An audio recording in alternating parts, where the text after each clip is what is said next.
সালটা 1992। ক্লাস 10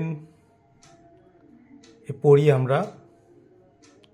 আমাদের ভূগোলের শিক্ষক দেবনাথ স্যার ক্লাসে প্রশ্ন করেছিলেন, পশ্চিমবঙ্গের দীর্ঘতম নদীর নাম কি? উত্তরে আমাদের মধ্যে অনেকেই বলেছে ভাগীরথী। শুধুমাত্র এক্সেপশনাল উত্তর দিয়েছে কিংশুক।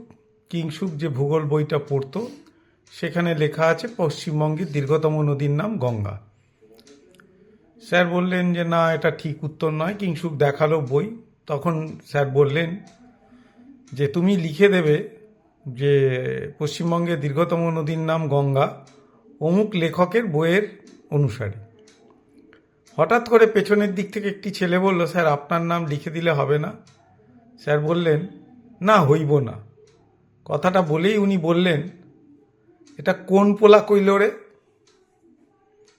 অনেকে দেখিয়ে দিয়েছে এ কথাটা বলেছে আমাদের তৎকালীন হেডমাস্টার মশাইয়ের ছেলে ভোম্বল, সোমনাথ পাল।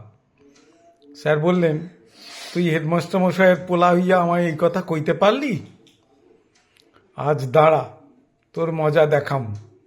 অর্থাৎ ক্লাস থেকে গিয়ে ওই খবর হেড স্যারের কাছে দেয়া হবে।